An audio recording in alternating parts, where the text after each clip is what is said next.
Even in small towns, you can find special people. My name's Angie Oliver, and I go to Moravia High School. They call me Angie Banjo. Where'd that come from? I don't really know. It's not fame or fortune. Sometimes it just takes a bit of adversity. I was adopted when I was 1 day old, so I've never even met my real parents. Angie was taken in by a loving mother, and the family was complete. They've brought me into their life, and they treat me exactly like I was right from her body. After a couple of moves, the Olivers landed in Moravia, New York. Kind of weird at first because I didn't know anybody, and I originally wanted to go to Groton because that's where my family was from, but everyone here was really nice, so it was pretty easy to transition. I used to get in trouble a lot in elementary school, but then they really sat me down and talked to me and taught me that I shouldn't be that kind of person. So I feel like I wouldn't have gotten that in a big city. They would have just thrown me out and let me live my life that way. So Angie grasped the Moravia culture, a tight-knit culture of friends and sports. And then on one December night in her junior year, Angie's life took a turn. I just had a normal cold like anyone else. I have a pellet stove in my room, so I could always hear it. I wake up one morning and it sounds different, and I'm my ear's ringing. We go to the doctor and they flush out my ear and they're we have no clue what's wrong with it, but you probably just have water in your ear, so it'll go away in 3 days. A week passes and it's still ringing and I'm having trouble hearing. It was around Christmas, so they couldn't really get me in for a whole month. And then they go and tell me that I have permanent hearing loss in one of my ears and that there's hardly any treatment for it. 3 different doctors later, there was still no solution.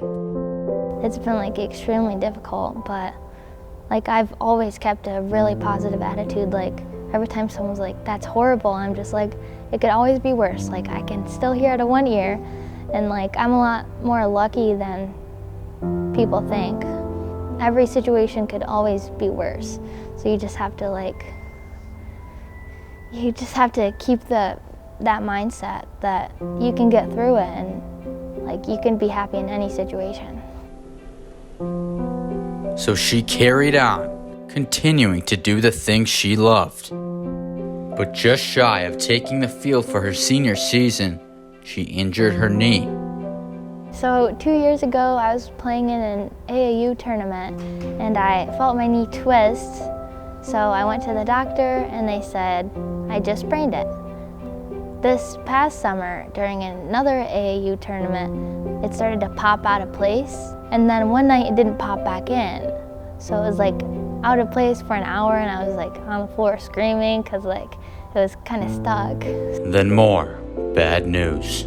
Go to the doctor and they say, just out of nowhere, you tore your ACL and meniscus, you can't play sports your senior year, and you need to get surgery.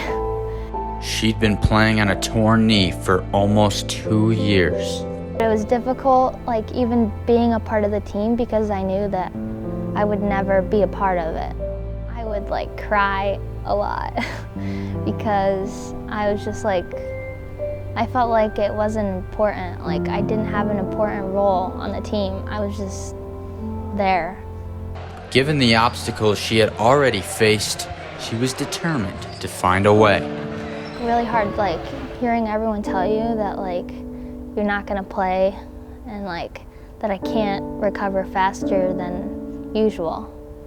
So I just had to prove everyone wrong and just push myself as hard as I could, and then it ended up happening.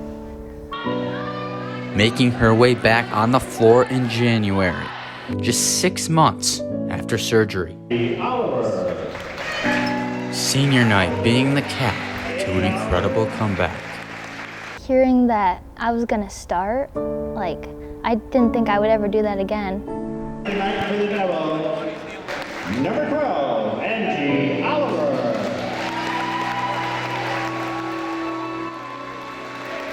That was just amazing.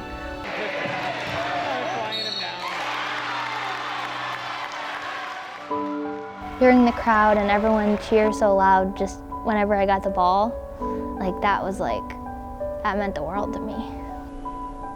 And to make it even more special, her mom was there to see it all.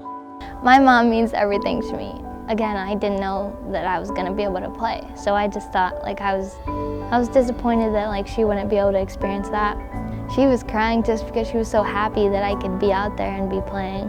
Crossroads started using sign language for play because I can't hear a thing. And she's also what makes me so tough, because she's got a hard head, and she's also a single mom. So she's provided for my brother and I for our whole life. Despite a difficult year, Angie's positivity has never wavered. Definitely been a challenge, but it made me tougher. It made me appreciate all the good times in life, and I don't take anything for granted anymore, because you never know when you could lose your hearing or end your sports career. Always a smile on her face. With everything that happens, there's always a choice you can make. So I could have just given up and stopped trying, but I just worked really hard to get back.